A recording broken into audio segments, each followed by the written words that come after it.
Ouviremos agora o programa Hora de Crescer Interiormente com o Trigueirinho.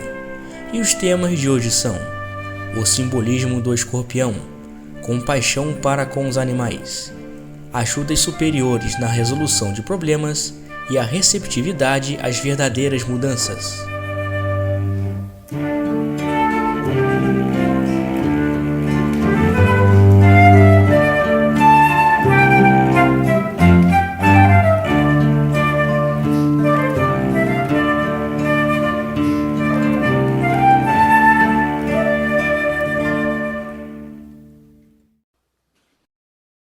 Uma pessoa sonhou com um escorpião e por dentro dele surgiu um trigo dourado. O escorpião é um símbolo de supremacia sobre a degradação material. O escorpião simboliza nós termos a capacidade de não nos degradarmos mentalmente, de nunca nos tornarmos senis. Embora a idade física venha, a gente não precisa se tornar senil. Nós podemos nos tornar cada vez mais lúcidos. E quanto mais velhos, quanto mais experientes, maior lucidez. Isto é o escorpião. Isto é a energia deste símbolo.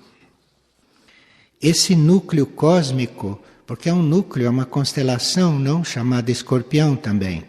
Esse núcleo cósmico tem uma energia que desperta a consciência humana para não envelhecer neste sentido.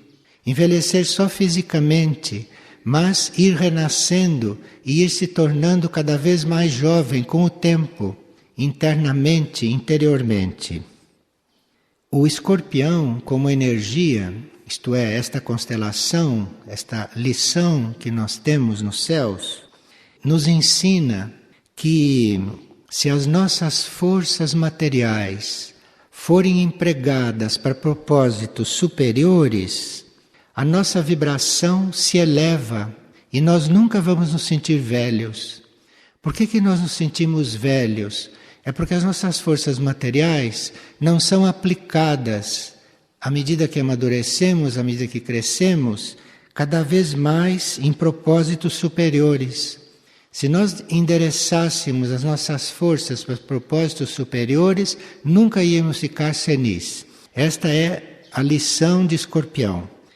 E ele que tem a energia para ensinar isto e para nos ajudar a fazer isto. Há almas que escolhem encarnar sob esse signo, porque esta alma está necessitando de um trabalho assim, de um trabalho cósmico assim, nela ou nos seus veículos. Ou então a alma pode estar necessitando de uma personalidade ou de corpos que possam fazer este trabalho. Então a alma escolhe nascer dentro deste signo, se a alma já pode escolher o signo em que nascer. Bem, aqueles que quiserem conhecer melhor o escorpião, porque serve para nós todos, não é? Mesmo que a gente não tenha nascido sobre esse signo, ele está aí universalmente, cosmicamente para nós todos. Podem procurar no Hora de Crescer Interiormente o capítulo que diz respeito ao escorpião. Segundo esta energia, segundo este escorpião, nós também não ficamos senis, nós ficamos sempre jovens, sempre livres, sempre sadios, não? Renunciando às coisas. E o tema deste capítulo do escorpião, lá nos 12 Trabalhos de Hércules, é o seguinte: é renunciando que se ganha. Então é um signo muito complexo, são muitas lições em uma só. Veja, aqui uma pessoa está muito transtornada porque ela acabou de se separar de gatos que foram envenenados na casa dela. Mas ela disse que em 4 anos envenenaram 10 gatos dela. e que ela já sabe quem é que fez isto. Talvez seja o momento de, por um tempo, renunciar a ter animais em casa. Não insistir neste ponto. Renunciar a ter os animais. Agora, se ama muito os animais e se quer ajudar os animais, ajude alguma organização que cuide dos animais. Ou vá ajudar os animais em algum canil, em alguma organização. Porque esses lugares que mantêm os animais, em geral, são lugares que necessitam muito de pessoas amorosas para lidarem com os animais com amor, amorosamente. Então, em vez de ter os animais em casa, que durante 4 anos eles já foram assassinados, quer dizer, sinalizado que não é isto. Então, vá ajudar os animais lá onde eles se encontram precisando de ajudas. Esses canis, esses lugares que recolhem animais, aceitam colaboração de todo tipo. Então nós podemos colaborar com os animais que já estão lá. Aqui uma pessoa não sabe como lidar com uma filha de 18 anos. E esta filha está pedindo várias coisas para entrar em casa muito tarde, 3 vezes por semana e tudo isto. E os pais estão muito perturbados com tudo isto e não estão sabendo lidar com estas coisas. Este pai quer saber como ele deve fazer com esta filha. Estas coisas precisam ser vistas dentro da estrutura familiar onde elas se apresentam. Porque tem certas estruturas familiares em que a gente fecha a porta por dentro e a filha não pode mais entrar em casa depois que chega de uma coisa destas. Isso é um tipo de estrutura familiar. E a filha tem que passar por um processo. Em outras estruturas familiares, a gente permite que isto aconteça e fica lidando com Deus enquanto a filha faz a experiência. E assim por diante. Há várias formas de se tratar desse assunto. Há casos nos quais se libera o filho para fazer o que quer, se ele já tem maior idade, para fazer a sua experiência, mas há casos que não são assim. Há casos que cabe a nós intervir. Cabe a nós entrar para ver que diferença vai fazer a nossa presença ali naquela questão. Isto depende, obviamente, do passado kármico entre as pessoas implicadas. Porque muitas vezes nós assumimos certos seres como filhos exatamente porque eles precisam ou de doçura ou de um pouco de violência. Então isto depende do que aconteceu antes, depende das vidas passadas. Então depende da estrutura familiar, como ela foi formada.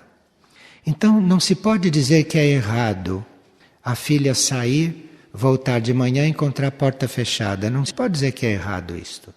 Como também não se pode dizer que é errado ela entrar, fazer isso todos os dias e se consentir. Tudo pode estar errado e tudo pode estar certo. E tudo pode não estar nem errado nem certo e a vida é que sabe para onde isto tudo está indo. Bom, é preciso então, em todos os casos, que a gente se acalme, primeira coisa. Porque se as coisas não estiverem numa atmosfera de calma, as coisas não vão ser o que são na realidade. As coisas vão ficar alteradas. Então, uma coisa que era para ser branca, começa a ficar vermelha, porque as pessoas não estão calmas. Então a calma é uma coisa sempre necessária, que deve estar presente em qualquer situação, principalmente nessas, em que as pessoas não sabem o que fazer. Depois, nós precisaríamos, além de estar calmos, precisaríamos de ver os protagonistas como almas e não só como pessoas, e não como seres externos.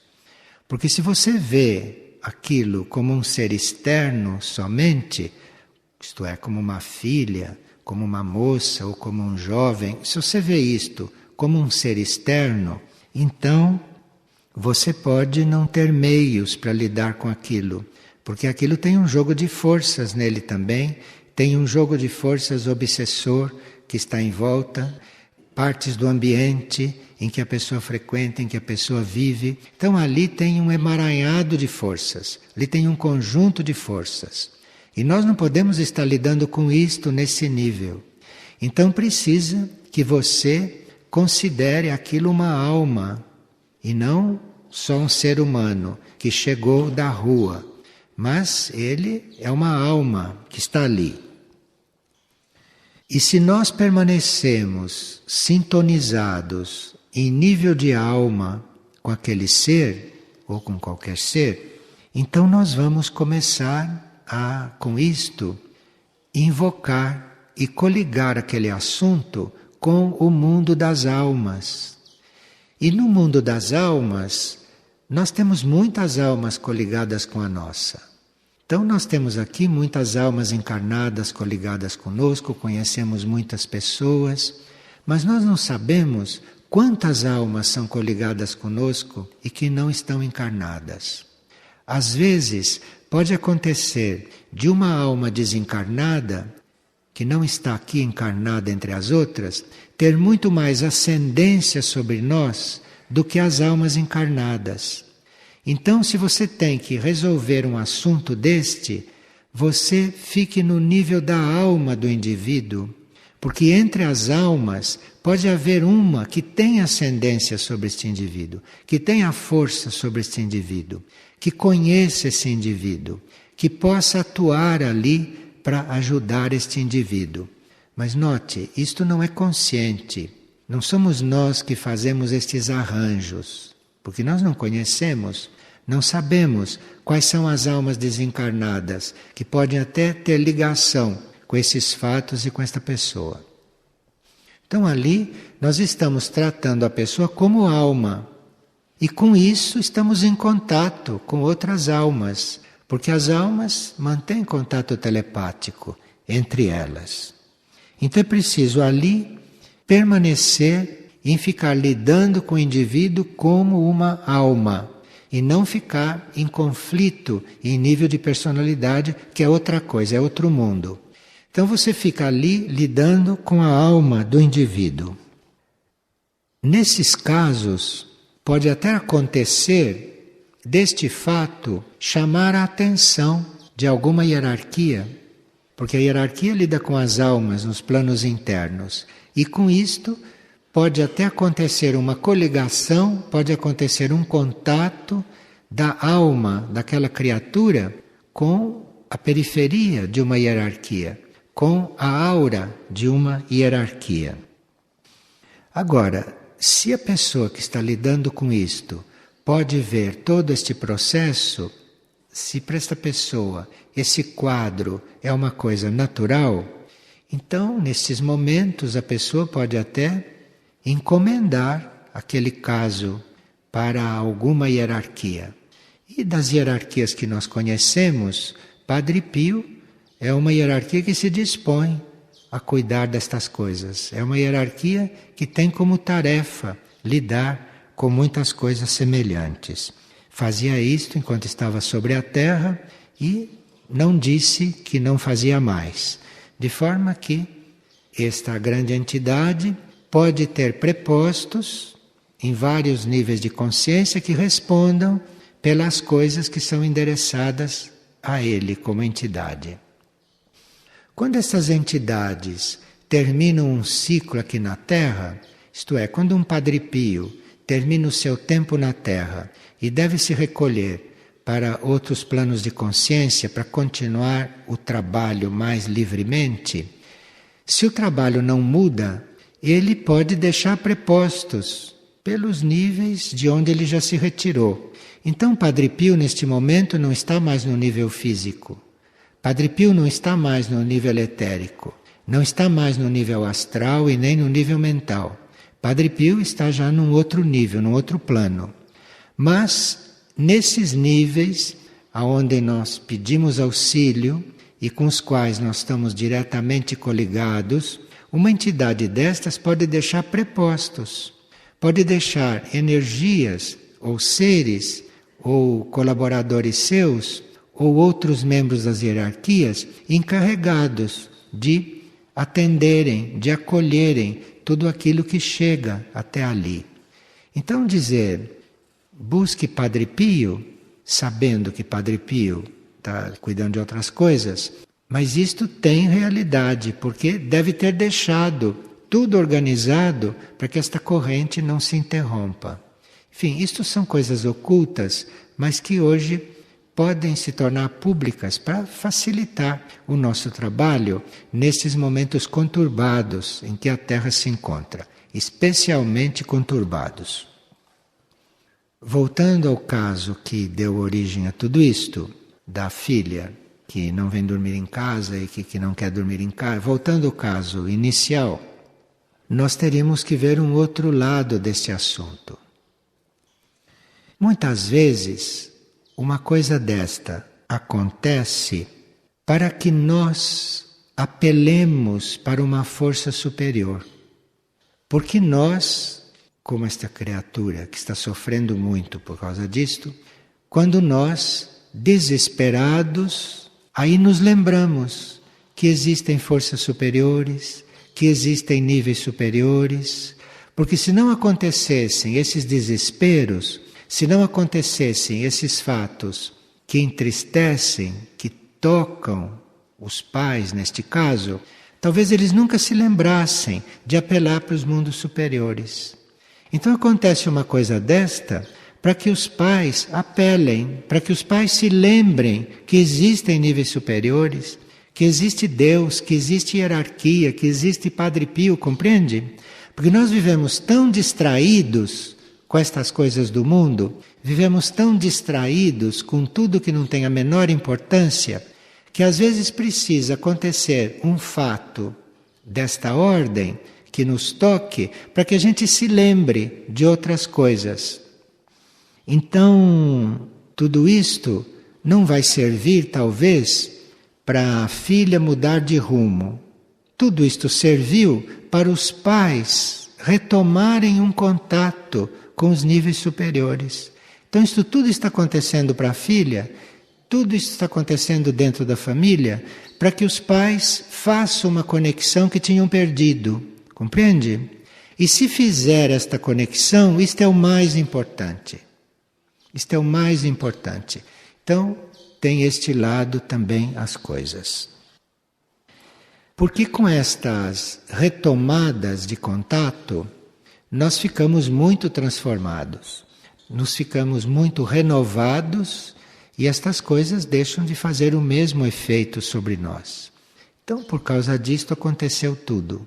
Depois, se a filha vem dormir cedo, ou se a filha não vem mais dormir em casa, isto não tem a menor importância diante da retomada deste contato que todos fizeram com o nível superior. E a partir daí, certamente começará uma outra história, que pode não ter nada a ver com esta, mas que pode ser muito nova para toda a família. Pessoa pergunta: como faço para não temer as mudanças? Que nós tínhamos dito que a gente pede a mudança, não, mas que no fundo a gente teme e fica sempre com uma certa reserva. E aí a mudança realmente não pode se operar. Então, como não temer a mudança? É preciso que a gente pense sobre a mudança, que a gente reflita sobre a mudança, que a gente veja todos os lados positivos que uma mudança pode trazer. E nós teríamos que, antes de estar pedindo a mudança, antes de estar apelando para que alguma mudança aconteça, nós teríamos que aceitar na nossa consciência uma mudança. Primeiro nos prepararmos para isso. nos prepararmos para aceitar uma mudança. Teríamos que convencer a nós mesmos que é bom mudar, que é bom fazer a mudança. E aí então, estando preparado, pedir, porque aí vem mesmo uma mudança significativa. E não há medo da mudança, mas nós temos que nos preparar para isto. Porque muitas vezes, num momento de dificuldade, a gente pede uma mudança. Mas se vier mesmo uma mudança, não sei se a gente quer. Porque a gente está acostumado com uma série de coisas e mudança quer dizer você perder os costumes, não é? Senão que mudança seria? Então a gente pede a mudança, mas ao mesmo tempo impede que a mudança venha, porque a gente sabe que não está totalmente disposto. Então precisaria pensar na mudança, refletir sobre isso, aceitá-la. As circunstâncias da nossa vida, a nossa vida, assim como está organizada, como está estruturada, não é uma estrutura que aceite mudanças. No fundo, esta vida comum não aceita mudanças, não quer mudanças. E nós teríamos então que estar sim pensando nisso, nos aproximando disso, não? E em geral é quando nós não estamos nos ocupando do espírito, quando não estamos nos ocupando da alma, quando não estamos nos ocupando dos nossos processos interiores, do nosso ser interior. É assim que as coisas na nossa vida vão ficando cristalizadas, as coisas vão ficando inertes, principalmente se vivemos em família, principalmente se vivemos em um certo grupo social. Então aí as coisas se cristalizam mesmo. E como não há o hábito de nós nos ocuparmos das coisas do espírito em primeiro lugar, na hora das mudanças as coisas se complicam. Não há clima para se fazer mudanças.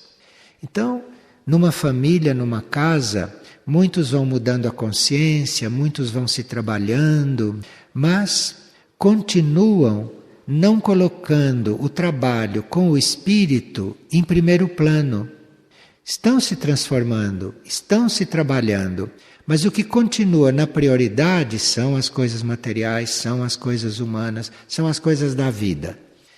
Num ambiente assim, num clima assim, num lugar assim ou num indivíduo assim, que não está com o espírito em primeiro lugar, que não está com o espírito como prioridade, não pode haver mudança. Cientificamente não é possível uma mudança daquelas como o indivíduo internamente, interiormente, está necessitando e está procurando.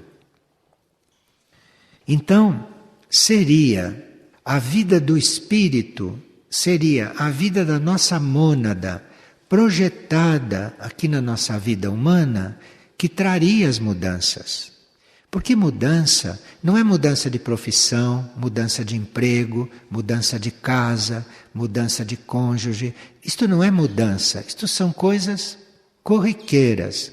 Mudança acontece quando a vida da mônada, quando a vida do espírito começa a fluir e começa a penetrar na nossa vida humana. Isto é que é mudança. E aí é imprevisível o que pode acontecer dentro da vontade desta infinita força que desce. É imprevisível. Não há obstáculos para esta força. Não há o que não possa ser mudado. Mas para isso precisa que a vida do espírito para nós seja uma prioridade. Isto é, mesmo quando nós estamos tratando das coisas corriqueiras, das coisas kármicas, no nosso íntimo, no nosso coração e na nossa mente, o que tem prioridade é a vida do espírito. Compreende quando é que a mudança acontece? É aí que as mudanças acontecem. Porque mudança aqui na Terra não é considerado renovação. É considerado troca de uma coisa por outra. É uma troca, não uma mudança. Mudança é tudo começar de novo, de uma outra forma e terminar de uma outra forma. Isto é uma mudança completa. Mas para isso A vida da mônada, a vida do espírito, para nós, tem que ser a coisa mais importante da vida. Senão, uma mudança é impossível. Senão, nós ficamos, durante a encarnação, fazendo trocas. Não é assim? A gente vai fazendo trocas. Troca de carro, troca de ônibus, troca de bicicleta, troca de marido, troca de emprego. Vai fazendo trocas. E percebe que nenhuma mudança está acontecendo. Porque a mudança só pode mesmo acontecer é quando flui esta vida da mônada na vida humana. Não é preciso ficar muito apreensivo, porque a grande parte da vida da mônada jamais poderia fluir aqui.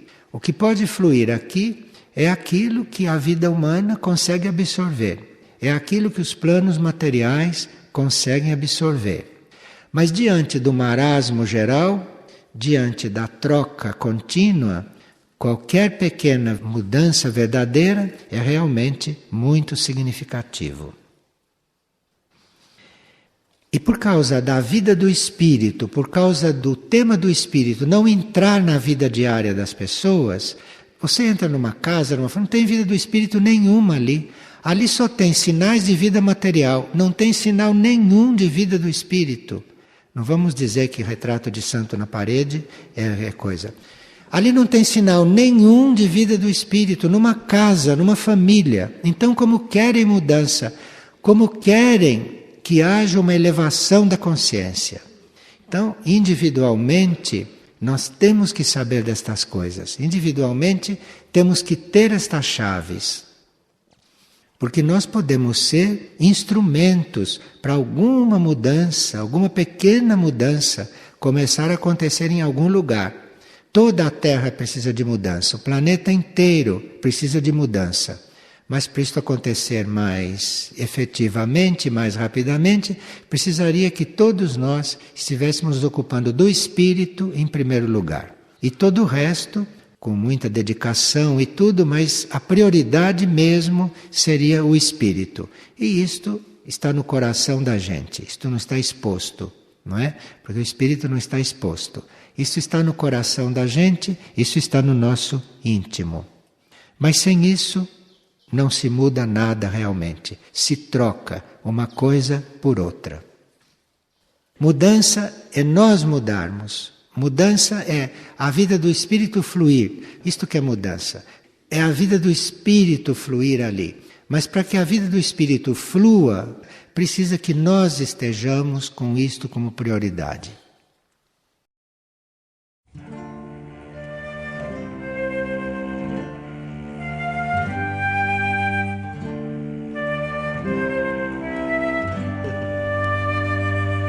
O programa Hora de Crescer Interiormente com Trigueirinho é apresentado todas as segundas e sextas, às 17h30. Todo acervo de palestras gravadas de Trigueirinho está disponível gratuitamente no site da editora Irdim, www.irdim.org.br.